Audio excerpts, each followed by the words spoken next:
Hey everybody, welcome to the David Pakman Show. I'm producer Pat Ford filling in for David today. David is on vacation for much of this week. He will be back on Friday. A number of Republicans are calling for the arrest of Joe Biden and also Hunter Biden and any other Democrats that they can possibly trump up charges against as a way to retaliate against Donald Trump getting indicted and then arrested last week in New York. Now, what issues do they want to arrest Biden and these other Democrats over?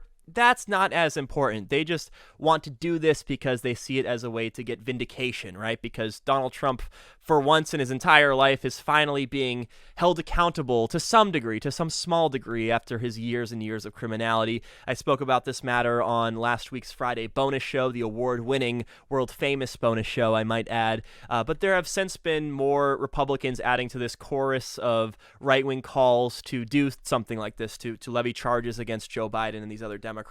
First and foremost, we're hearing from Congressman James Comer, who chairs the House Oversight Committee. He went on Fox and Friends late last week to comment on how there are these district attorneys in places like Kentucky and Tennessee who are trying to come up with some way to charge the Bidens, even though they don't know what issue they're going to do it over. Let's take a look at this clip. And I had two calls yesterday, one from a county attorney in Kentucky and one from a county attorney in Tennessee. They were Republican, obviously. Both states are heavily Republican. They want to know if there are ways they can go after the Bidens now.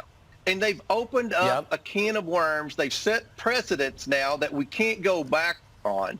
And now we're going to see a judicial system that's already bogged down with doing what they're supposed to do, and that's going after real criminals, people that are committing real crime. Now, what jurisdiction would these DAs have to indict Biden? There, of course, isn't any, because the crime would have had to take place in one of those two states. Remember Donald Trump's hush money payment that took place in New York City, and where are the charges coming from about this? You guessed it, New York City.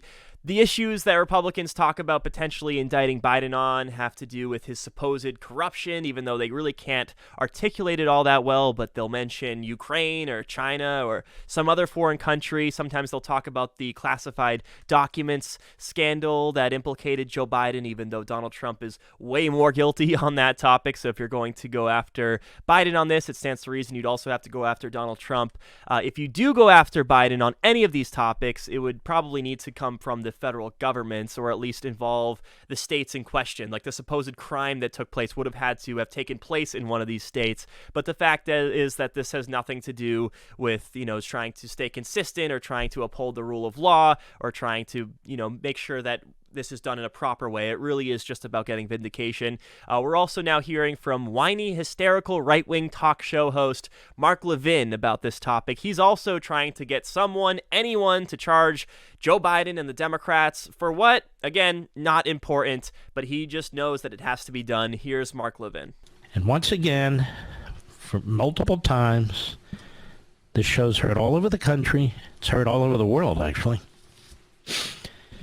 I'm asking Republican prosecutors out there to take a very good look at your own statutes, local, state, and even federal, but particularly the state prosecutors, the DAs, the state prosecutors, and so forth.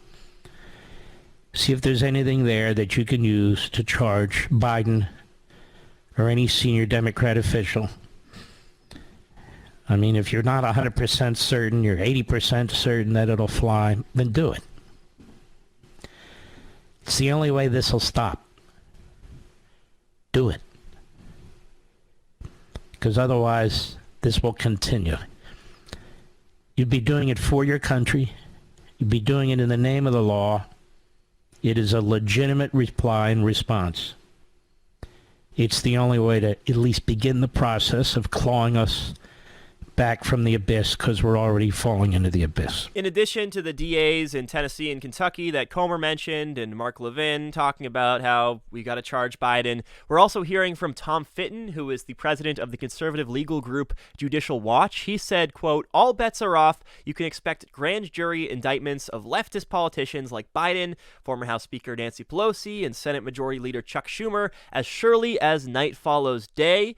Mike Davis, a former chief counsel for nominations on the Senate Judiciary Committee and president of the Article 3 Project, said that, quote, "If New York can turn a routine settlement of a business dispute 7 years ago into a felony, I think our Republican AGs and DAs should get creative." Get creative is what he says. Like, he seems to admit there that there's no actual reason to charge the Bidens. It wouldn't be right to do so, but he wants them to get creative. He went out to say that 2 wrongs don't make a right, but it does make it even, and that's what this is about, getting even. So he's out and out saying, yeah, we're just going to make it up. We're just going to come up with whatever reason we can charge the Bidens on. Hearing from these Republicans, you would think that Donald Trump just didn't get a pass like he did over and over again throughout the entire course of his political career. He did get a pass, and now he's finally, to the smallest degree, being held accountable for just one of these alleged crimes. This is the hush money payment, of course, the incident that took place back in 2016. His then fixer, Michael Cohen, who's since been a guest on this program, went to prison over this. Donald Trump was a sitting president at the time, and he was protected by this idea that there's this long-standing precedent that you can't charge a sitting president. It hasn't actually been tested before, but that's long been the tradition here in this country. But that wasn't the only issue that you could have possibly gone after Trump on. Of course, there was the Russia scandal, where Robert Mueller concluded in his report that Donald Trump should be charged for obstruction of justice, but since it was believed you couldn't indict a sitting president, he was saying that it's actually Congress's responsibility to hold him accountable. Congress should impeach Donald Trump, and of course they ended up not doing that. Then there was the scandal in Ukraine, which would have been criminal if done by anyone else who was not a sitting president. Withholding congressionally approved aid from a country, saying that he's not going to give that to him unless they dig up dirt on his political opponent. Then there's, of course, the fraudulent business practices that the Trump organization committed, where he would inflate the value of his assets when it was time to take out a loan, and he would deflate them when it was time to pay taxes. They chose not to go after Trump personally on this matter, just to hold the company accountable. There's obviously the phone call in Georgia where he pressured Brad Raffensperger to find him 11,280 votes that didn't exist when it was clear that he had lost the election. Hopefully there will be some accountability on that. Hopefully we eventually get some charges out of Georgia, but thus far it hasn't happened. There's the January 6th insurrection where he sent his supporters to the Capitol to commit a coup, and then he didn't try to stop them once the coup was actually unfolding. There's the classified documents scandal, which I alluded to before, where he took sensitive information to Mar-a-Lago and then lied about giving the documents back when he actually didn't. It got to the point where the FBI had to actually conduct a search on his home and seize the documents to get them back to the National Archives. So all of these things and more, all of these things are indictable infractions. He's only so far being held accountable for one of them, just one of them, and it's probably the least serious of all of them. And for whatever reason, Republicans feel as though this is grounds to go after Democrats on and make this a tit for tat sort of thing. So Trump has gotten away with so much. What would it take for Republicans to accept that he was actually worthy of prosecution without turning this into a political game? Like, would he actually have to shoot someone on Fifth Avenue? Even if that happened, even if he did shoot someone on Fifth Avenue, I think they would still bring the conversation back to Hunter Biden and the laptop from hell. But that's the latest. Republicans trying to muck up charges against Joe Biden and the other Democrats that they want to make their new political targets. I hope that the American public sees through this. I hope that if Biden actually is indicted for some reason, then the American public will be able to understand that it's Republicans just trying to play dirty political games and Biden isn't actually worthy of being charged for anything. But that's what Republicans are doing right now. Once Donald Trump got indicted and then arrested as a result of the New York hush money payment investigation, the consensus among political wonks became that his approval numbers, at least among Republicans, would actually go up. And this is, of course, because Republicans love claiming to be the victim, and they love to pacify Donald Trump when he plays the victim, when he goes around the country and acts like, oh, everyone's just trying to get me, and every investigation into me isn't actually because I committed any wrongdoing. It's all just part of a Democratic hit piece. It's a witch hunt. And it's all very unfair, despite, of course, Republicans claiming to be the people who support rule of law, law and order, personal responsibility, not acting like a fragile special snowflake, all these other things. They do make an exception to these rules when it comes to their dear leader, Donald Trump. So the prediction was that the indictment/arrest news was actually going to help Donald Trump in the upcoming primary battle. And it seems like that's actually playing out, because we now have a new poll from Reuters Ipsos, which shows that Donald Trump is at 58% support in the Republican primary, with Ron DeSantis all the way down at 21%. That's 37% down, which is quite astounding. Now, we know that DeSantis tends to do better in these poll matchups when he's in a one-on-one competition against Donald Trump, since his support doesn't get diluted amongst these other candidates who don't really have a chance realistically. But at least as it pertains to this poll, it doesn't seem to have that much of an effect, because in this poll we see Donald Trump at 58%, we see DeSantis at 21%, and then all the way down at the bottom of the list, we see Mike Pence at 4%. He probably shouldn't even just bother to run at this point. I don't see what reason he would want to get in this race for. Nikki Haley is at a pathetic 1%, even though she is officially running. We have Liz Cheney, who's at 3%. She may run, but my guess is that if she does decide to run, it would be as an independent to sabotage a potential Trump candidacy rather than to run as a Republican, where she'd have no shot at the primary. We have Mike Pompeo, Vivek Ramaswamy, and Glenn Youngkin, who all have 1% support, and then Kristi Noem, Chris Christie, Tim Scott, and Chris Sununu all are at 0%. Now, this poll is particularly good for Trump. His 58% is up from the same poll that had him at 48% earlier this month and 44% from the middle of March. We, of course, can never glean too much from one poll, and we tend to see regression back to the mean. But it is important to remember that more charges may soon be coming against Donald Trump, particularly out of Georgia and maybe even from Washington, D.C. If that's the case, Donald Trump may be able to build up on his momentum, and this race could be over before it even starts. The first primaries aren't until February of next year, so that's like 10 months away from now, and there's plenty of time remaining. But with DeSantis currently so far behind, he may get scared out of announcing altogether. He may assess that it's just better for him to wait until 2028 or 2032 if he wants a real shot at winning this thing, because at that point, Donald Trump is not going to be in the picture anymore. And as long as he can continue to stay relevant in the world of politics, keep doing what he's doing in Florida, maybe he'll be able to still be relevant and run a successful campaign in a future election cycle. Of course, DeSantis seemed to have a real shot at winning this thing following the 2022 primaries, when he way outperformed the Trumpian candidates, but I believe that his star may have peaked too early, and now it's Donald Trump's turn once again.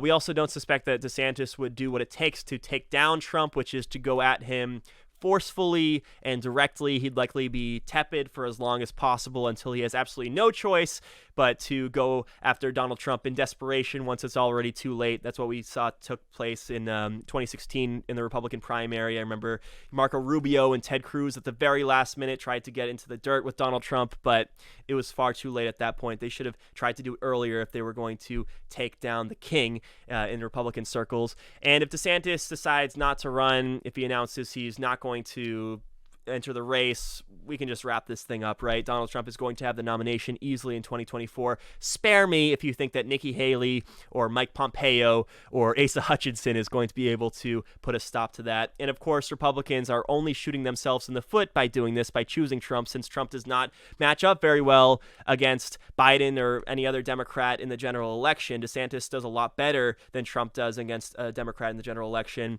and Trump is going to have this stench of criminality now on him that he didn't necessarily have in prior election cycles. Plus, there's these other things that he has to worry about, like the Capitol insurrection. This will be the first time that Trump is on the ballot since January 6, 2021.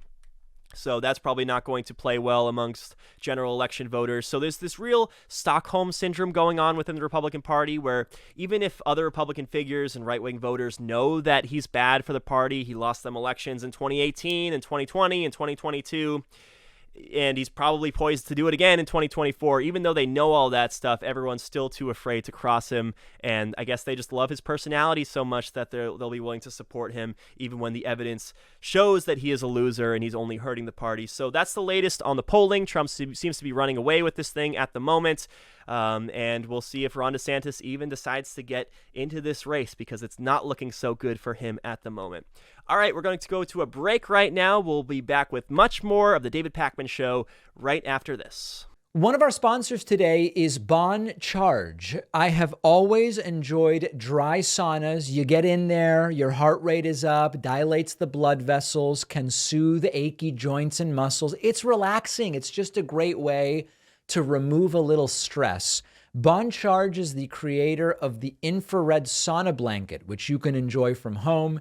Super easy to set up. heats up fast. You don't have to have your head inside like at a traditional sauna at the gym. Nice for meditating or reading, getting work done, relaxing.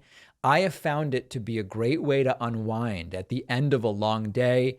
Easy to clean, sleek, lightweight design, easy to store, and comes with a 12-month warranty. And of course, if you don't love it, returns are super easy. But I think you will love it. Go to boncharge.com/Pacman and use the code PACMAN15 for 15% off. The link is down below.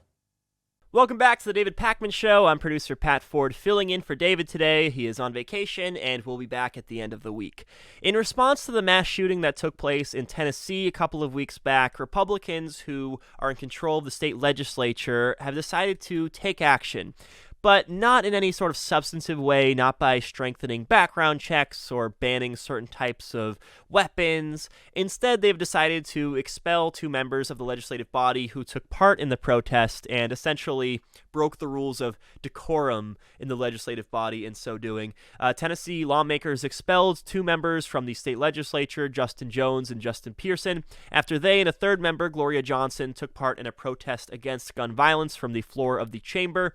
The vote took place last Thursday, with Johnson surviving expulsion by only a single vote. Notably, Jones and Pearson are black, whereas Johnson, the one who survived the expulsion vote, is white. I'll leave it up to you to decide whether that has anything to do with the results. Following the mass shooting, there was a protest at the legislative chamber to try to get lawmakers to do anything at all about this issue of gun violence, and using their position as representatives to be actually inside the House chamber, these 3 lawmakers used a bullhorn and temporarily disrupted the official business of the legislative body, leading the Republican supermajority to call for a recess. Let's take a look at some of the video of the protests taking place.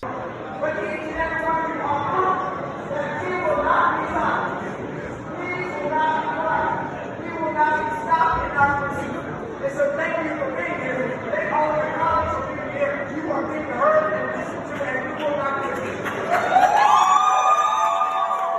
be. Now, after this happened, Republicans, who hold a large majority of seats, immediately pledged a rapid response. They stripped Johnson and Jones of committee assignments. I don't believe Pearson yet had any committee assignments. Motions to expel the 3 from the legislature were introduced by 3 different members of the state legislature on April 3rd, accusing the trio of disorderly behavior. Now, to put this in context, it's very rare for expulsions to take place in the Tennessee legislature. Just 8 lawmakers have been expelled from the House in the state's history. 6 of those were Confederates who were expelled in the 19th century for refusing to affirm the citizenship of formerly enslaved black people. In the 20th century, a legislator was expelled after being convicted of bribery. And most recently, in 2016, a member was expelled for sexual misconduct. So this expulsion wasn't really about the merits. It only happened because Republicans had the votes to be able to do it, and they took advantage of that. And in fact, Justin Jones, one of the 2 ousted members, highlighted in a speech that he gave on the floor some of the things that his fellow members of the legislature did over the years, or at least were accused of doing, that did ultimately not result in an expulsion. Let's take a look at him talking about that. Let's talk about expulsion. For years, one of your colleagues who was an admitted child molester sat in this chamber. No expulsion. One member sits in this chamber who was found guilty of domestic violence. No expulsion.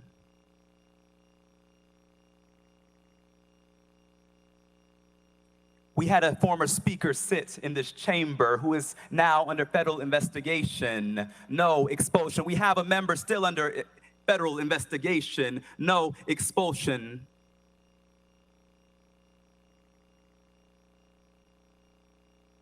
We had a member pee in another member's chair in this chamber. No expulsion. In fact, they're in leadership. Now, the hope is that from a political standpoint, this will backfire on Republicans, because not only has this brought the issue of gun violence more to the forefront and how members of Congress at the state and federal level aren't really doing anything about it, it's also made these three national figures, the Tennessee Three as they're now being called. Vice President Kamala Harris visited the lawmakers in Nashville on Friday, and President Biden also spoke with the three via conference call, inviting them to visit the White House. Now, to be clear, I don't know if disrupting proceedings and using a bullhorn is the right way to go about protesting this sort of matter, despite it being peaceful, of course, and despite it being clearly intended to only being to be a temporary disruption. And that's because if, let's say, the shoe was on the other foot, let's say, at the Capitol, we saw Marjorie Taylor Greene and Lauren Boebert do this exact same thing on one of the issues that they care about. Would we be totally fine with it? I'm not sure. And I just want to stay consistent on this, right? Nevertheless, I think that expulsion would be way too extreme if that was to take place. I think the most appropriate thing to do in that sort of instance would be maybe a censure, right? Because these people were duly elected to represent their constituents, and barring some sort of extreme event, they should be able to serve out their term. So I think censuring them, which is basically just an official condemnation, would have made a lot more sense for something like this, breaking the rules of decorum.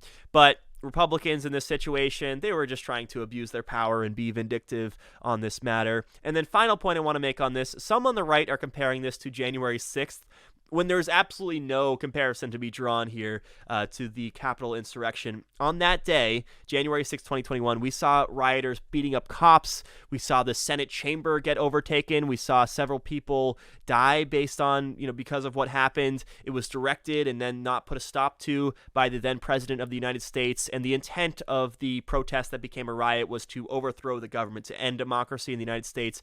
This, on the other hand, was a peaceful protest that was, sure, at times a little rowdy, but there was no intention of overthrowing the government. There was no clear acts of violence, and it was not intended to end democracy in the state of Tennessee. So spare me those comparisons. It will be interesting to see what happens next, and Pearson and Jones, the two who were expelled from the legislature, will be able to run for their seats again. Let's hope that they're able to win back their seats, and then all will be good. Congresswoman Alexandria Ocasio-Cortez is calling for the impeachment of Supreme Court Justice Clarence Thomas over his failure to disclose luxury trips paid for by a Republican megadonor. We told you last week how ProPublica broke this story that Thomas has been in the pocket of right-wing billionaire Harlan Crow for decades. Thomas has vacationed on Crow's 162-foot super yacht and flown on his Bombardier Global 5000 jet, which would have cost $500,000 if the money had come from Thomas, and he had chartered it himself. The trips put Thomas in contact with corporate executives and political activists, violating federal disclosure laws and long-standing norms for a judge's conduct. This is a violation of his ethical obligations as a justice, and he disregarded federal disclosure laws. We were wondering if Thomas was going to ever say anything at all about this, because he so rarely comments on anything before the public, but I suppose this scandal was bad enough that he at least felt the need to say something about it. He said, quote, "Harlan and Kathy Crow are among our dearest friends, and we have been friends for over 25 years. As friends do, we have joined them on a number of family trips during the more than quarter century we have known them.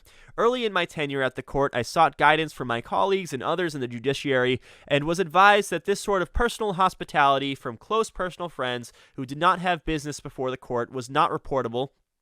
I have endeavored to follow that counsel throughout my tenure and have always sought to comply with the disclosure guidelines. These guidelines are now being changed as the committee of the Judicial Conference responsible for financial disclosure for the entire federal judiciary just this past month announced new guidance, and it is, of course, my intent to follow this guidance in the future." Now, if you're as jaded and skeptical when it comes to politics as I am, you may think that this is where the story ends, because Thomas is basically never held accountable for anything, including the Anita Hill allegations, including the conflicts of interest that he had with his wife, Ginny Thomas, being a far-right activist and a complete Kool-Aid drinker when it comes to the conspiracy theories about voter fraud in the 2020 election.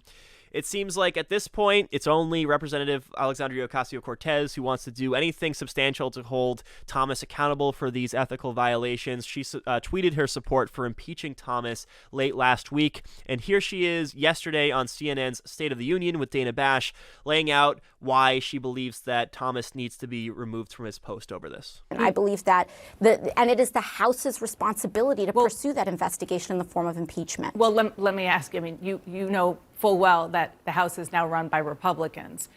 How are you going to move what you're calling for, articles of impeachment, through a House that is run by Republicans? You know, I think there is the question of the politics of what we are doing, and there's the question of the course and the accountability and the structures of what we are doing.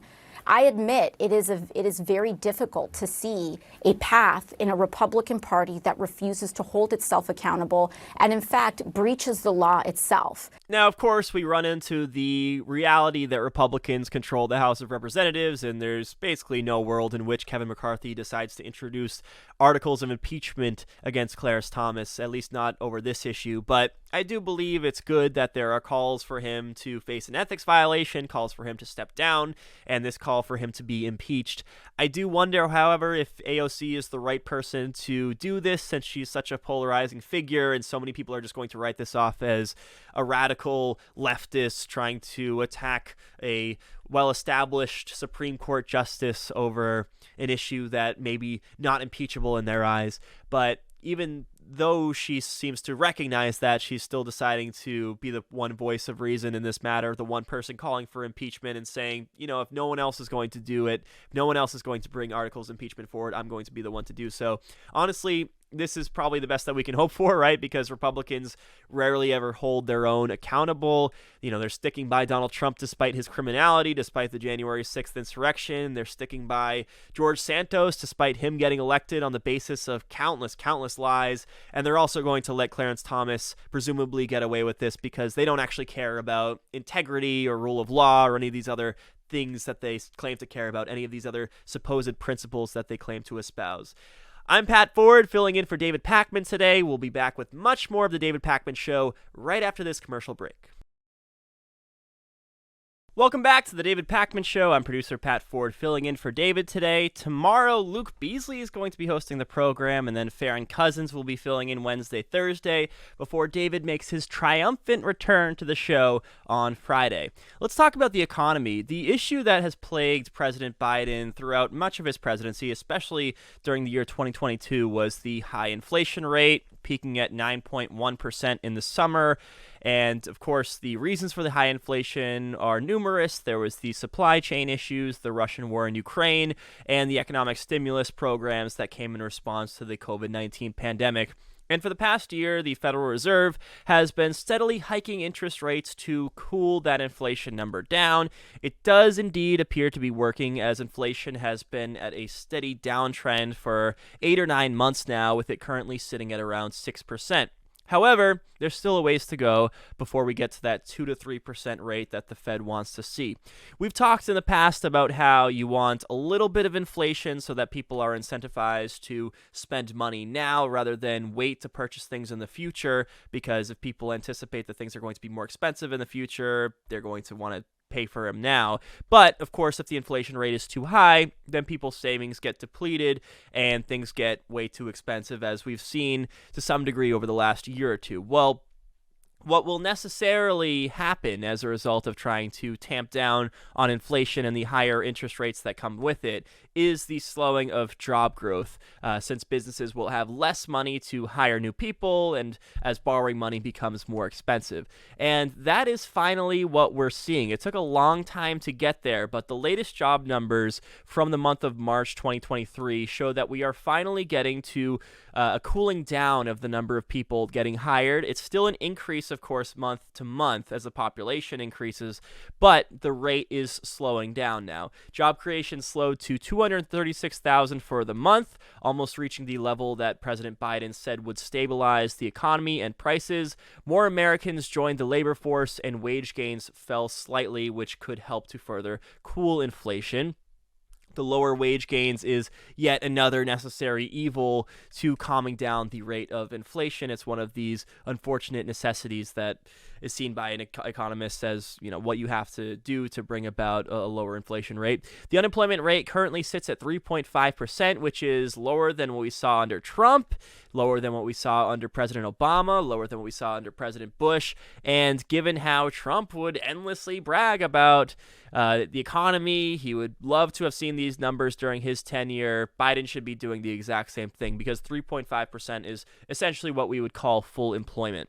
Biden is cautioning, however, that there is more work to do when it comes to the economy to bring down high prices that are squeezing workers and families. Biden previously stated that monthly job creation needed to fall to around $150,000 jobs, so there still is a ways to go.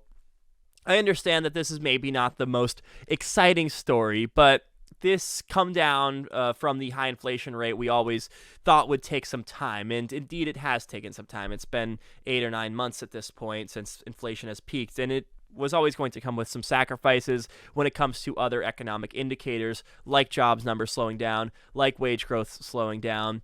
And as these months go on and job creation cools, and as the inflation rate cools, we're definitely hearing less and less from Republicans about the economy overall.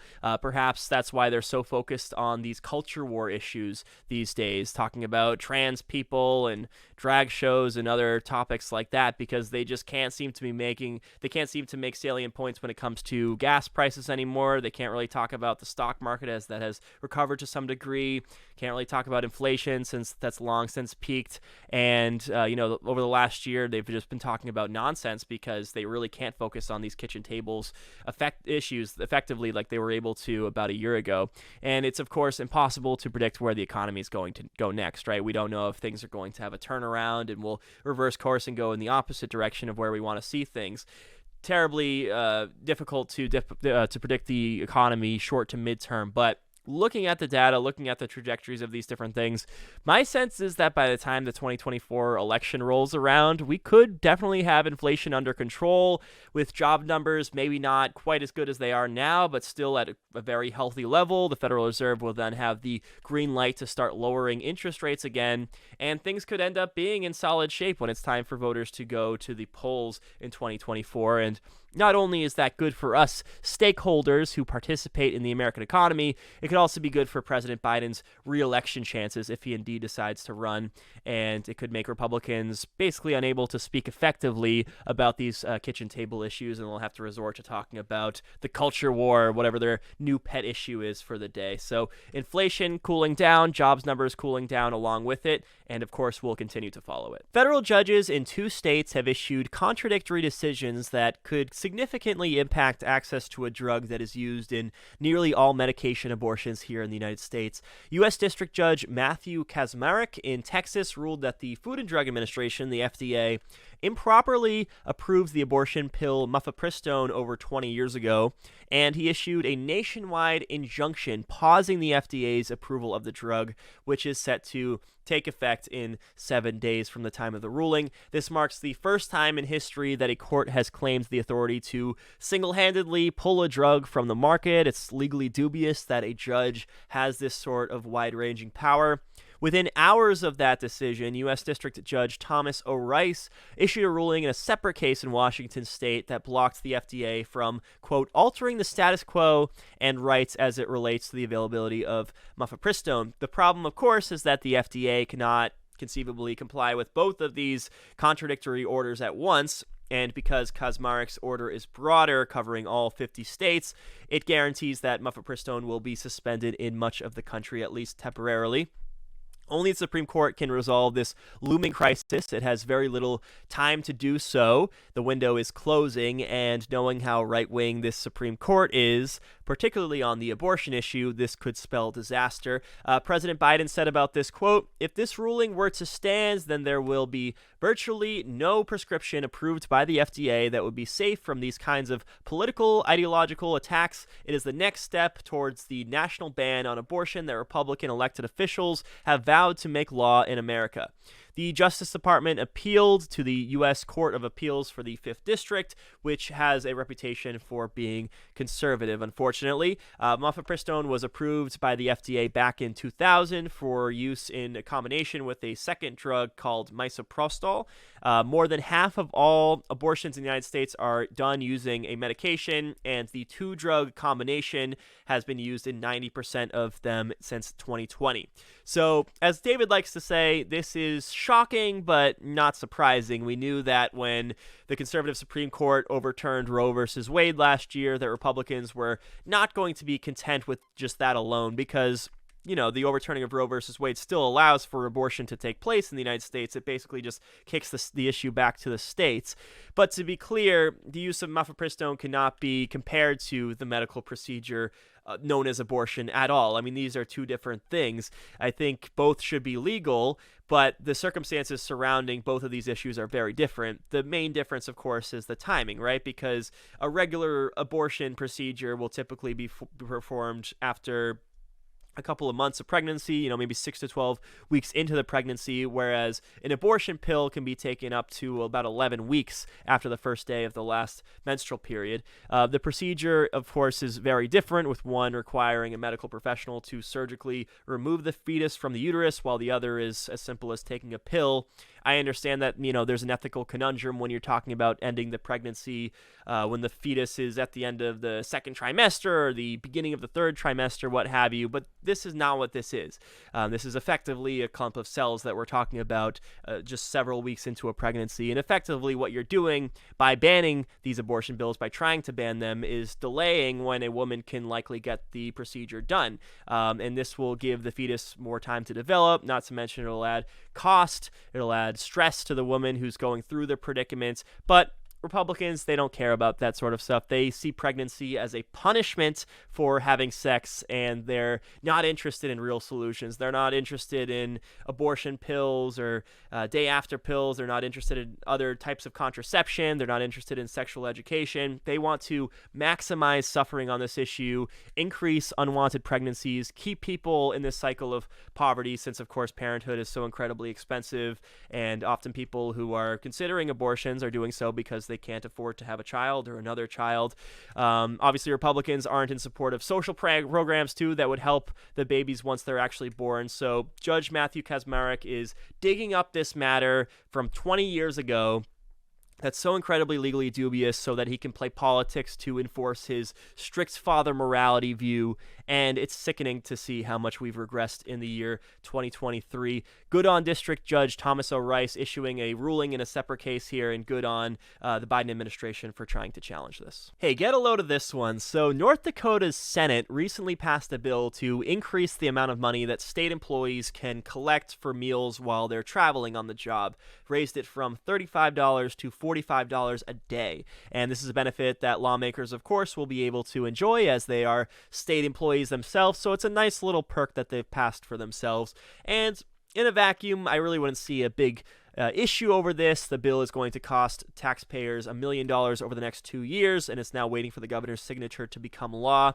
Now, $45 a day for food may sound like a lot, sure, but you have to consider that if you're traveling, you're not really going to be able to cook. You're going to be eating out exclusively or almost exclusively. So you think, okay, well, $10 for breakfast, $15 maybe for lunch, $20 for dinner.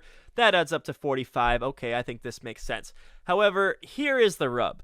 Less than 2 weeks ago, the Senate in North Dakota rejected a separate bill that would have provided $6 million over the next 2 years to give free school lunches to all K-12 students living at or below 200% of the federal poverty level. The bill failed by a single vote, with 13 Republicans voting against it, despite how they backed this recent bill about reimbursement for state employees. Not surprisingly, the Democrats, of course, backed the free school lunch bill. The rejected school lunch bill aims to expand on an existing federal program that already provides meals to students living below 130% of the poverty level. We're hearing some reactions from North Dakota lawmakers about this, including Senate Minority Leader Kathy Hogan, who's a Democrat. She criticized the Senate for voting for more free food for themselves while rejecting the bill to provide food to hungry children.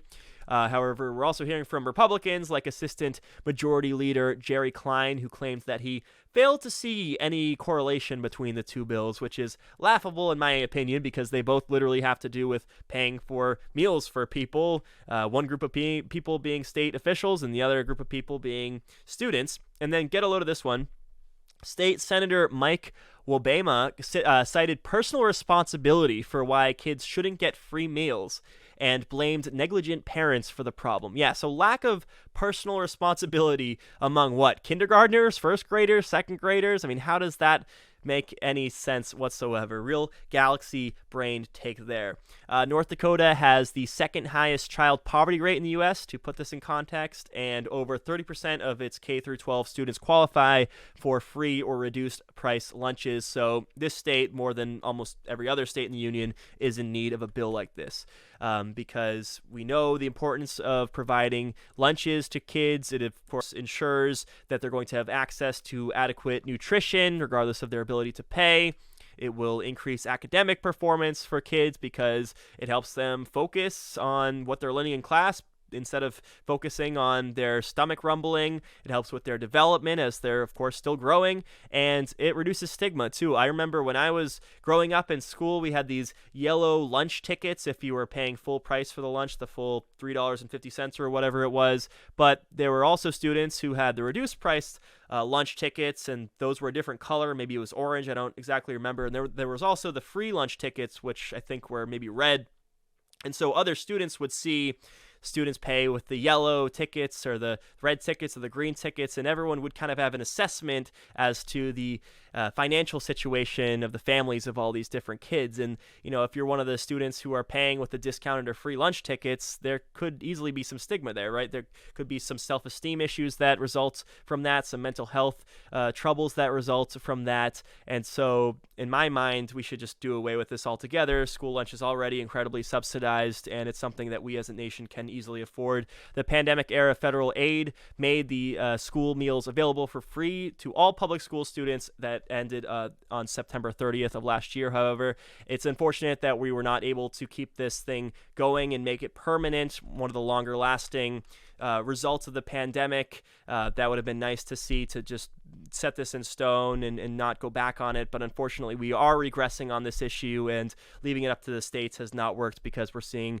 what transpired here in North Dakota, and it really is too bad, especially seeing the contradiction that we're seeing with them totally fine approving increasing the costs that they're able to spend when it comes to meals for themselves, but not when it comes to students and the most disadvantaged among us. All right, that's going to do it for this segment of the David Pakman Show, but stick around because we have one more segment to go. We'll be back with much more right after this commercial break. Welcome back to the David Pakman Show. I'm producer Pat Ford, filling in for David today. He'll be back on Friday. Right-wingers love to boycott brands nowadays. Typically, they do so over the silliest of reasons, like they boycotted Nike a few years back over the brand supporting Colin Kaepernick. They boycotted Keurig because Keurig decided to pull its advertising from a Fox News program. They boycotted Starbucks because Starbucks decided to hire a bunch of refugees in response to Donald Trump's travel ban. They boycotted the NFL and Twitter and Coca-Cola and now Hershey's. Lately, the big one, though, has been Bud Light because the company had the audacity, the temerity to make a specialty can that celebrated transgender influencer Dylan Mulvaney. Of course, Disney has also been a big one because they've been butting heads with Ron DeSantis over the Don't Say Gay bill and other issues in Florida. It's an exhaustive list, and it seems very difficult for conservatives to be able to keep track of all the different companies they're supposed to be boycotting, but every time they hear about a new one, they tell themselves, get woke, go broke. And this is the phrase they use to keep themselves going and to make themselves feel as though their boycott is actually working. But the truth is that many of these companies aren't actually feeling the supposed pain that these boycotts are supposed to bring them, and this was highlighted in a recent piece from Rolling Stone. It turns out that many of these companies are actually doing better than ever. So, for example, I mentioned Keurig. Since the boycott happened, they've acquired Dr. Pepper Snapple Group in a $18.7 billion deal, and the company's annual gross profits have swelled, reaching $7.3 billion in 2022. Another example is United Airlines. United Airlines was targeted by right-wingers because, of all things, the airline decided to commit itself to having half of its new pilot trainees be either women and or people of color. And since making that decision, since the boycott, the company recently reported a fourth quarter 2022 profit of $843 million, which well beat Wall Street's expectations. Carhartt is another one. I didn't even know about this boycott. You'd think that Carhartt would be a brand that conservatives would like because it's associated with these rugged blue-collar type jobs, but they did have a COVID vaccine requirement for employees, and that sparked a boycott. Now the company, it's private, so we don't know the profits and too much about the numbers, but they did announce an investment of $4.65 million to expand its Dearborn, Michigan campus, and it's planning on hiring 125 more workers at an average wage of $43.22 per hour, so that is quite a good wage, if I do say so myself. Also, Disney had a gross profit for 2022, which was $28 billion, a 27% increase from the previous year. We're hearing that Nike outperformed expectations and had a fourth quarter of 2022 reaching over $1 billion. The NFL had a dip in recent years with the pandemic, losing them some viewership, but now the league is unbelievably prosperous and the individual teams are increasing in value. There's record viewership among broadcast and streaming partners. There's soaring in-person attendance. So what I'm getting at here is that these right-wing boycotts aren't actually working, and these companies who feel that they should send out an inclusive message or have a vaccine mandate or pay their workers a living wage, things that the left likes to champion, they should feel as though they have they have the green light to do so because, you know, it's working and the boycotts that they could generate aren't actually going anywhere. Part of this is the fact that progressives and moderates outnumber conservatives in the United States by a wide margin, but I think it's more so that people really just don't have the patience for these sorts of boycotts and they forget about the boycotts after not that much time. It's just hard to keep track of all of it. I mean, listen to all these different companies that I've mentioned. It's at least 10, 12, and people eventually are just going to get sick of it and lose track and want to go back to buying the products that they like. And there's no reason really why conservatives shouldn't like Nike and Starbucks and Carhartt and Keurig like everyone else does. So it's just a big commitment that they're not even willing to follow through with. And that's why we're seeing these boycotts really have no effect. And if they do want to boycott companies for whatever reason they want to come up with, they can do that, right? They have that right. They can start these mass media campaigns. They're free to do so. This is the free market that they claim to love so much. But it's time to stop pretending as though these boycotts are having any sort of measurable effect. And it's certainly time to retire the phrase, get woke, go broke, because there doesn't seem to be any merit to it at all. Donald Trump wants to hire radical right-wing activist Laura Loomer to his 2024 campaign staff, and Loomer is such a nutty person that even radical, repugnant Marjorie Taylor Greene is trying to get in the way of her hiring. Trump has told aides that he wants to hire Loomer. This is coming to us from a report from the New York Times through 4 anonymous sources. The Times says that Donald Trump met with Ms. Loomer recently and directed advisors to give her a role in support of his candidacy. Loomer was part of the peanut gallery that was at Trump's post-arrest speech in Mar-a-Lago last week. Of course, the Trump campaign staff is not happy with the idea of hiring Loomer, and that prompted her to send out the message saying, quote, "The president knows I have always been a Trump loyalist and that I'm committed to helping him win re-election in 2024. He likes me very much, and it's a shame that he's surrounded by some people that run to a publication that is notorious for attacking him in order to try to cut me at the knees instead of being loyal to President Trump and respecting their confidentiality agreements." She also said, "I know a lot of people don't like me, and that's their problem, not mine. I have proven my loyalty to President Trump countless times over, and even if other people try to malign me and undermine President Trump's wishes, I will continue to be a ride-or-die Trump supporter. Trump deserves loyalty, and he deserves to have loyal people working for him who do not leak to the press." To give you a picture as to who Laura Loomer is, she's mainly known for her far-right and anti-Muslim activism. In November 2018, she was banned from Twitter for violating the platform's rules against hate speech.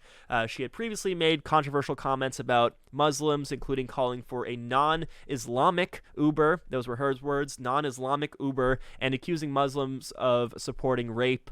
Uber and Lyft decided to ban her from using the services over these comments. In 2017, she appeared on a white supremacist podcast. Loomer claims that Jewish privilege exists in the United States and that Jews control the media and politics. This is especially strange for her to say because she herself is Jewish. In 2018, Loomer showed up at the Twitter headquarters in New York City. I remember when this one happened. This was a wacky story.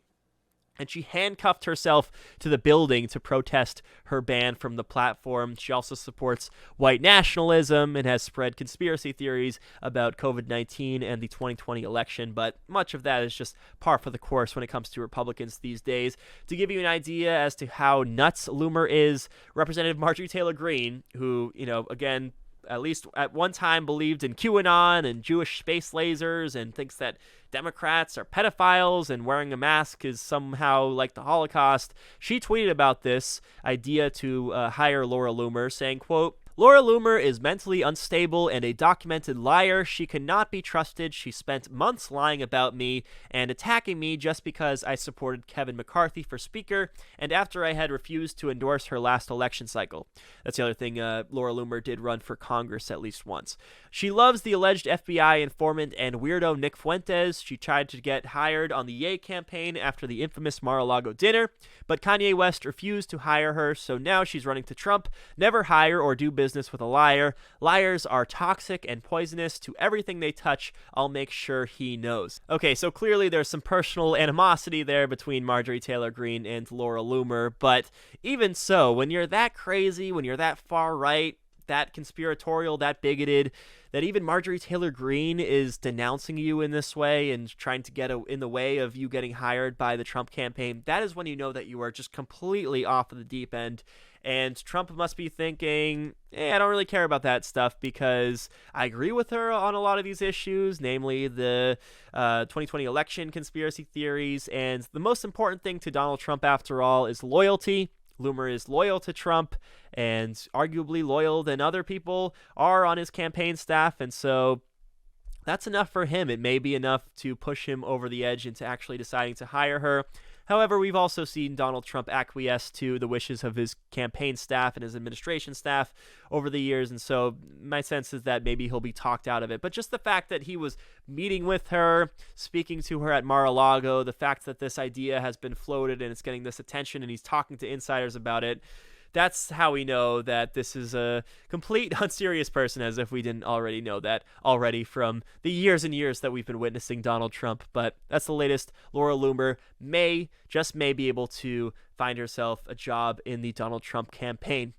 All right, that's going to do it for today's episode of The David Pakman Show. It's been a pleasure filling in for David today. I say I enjoy doing it more and more every single time I do it. It's not the end, though, for those of you who are members. If you go to joinpakman.com and sign up for a membership, you'll be able to join me on today's bonus show when we talk about a few more stories today. To everyone else, we'll see you next time.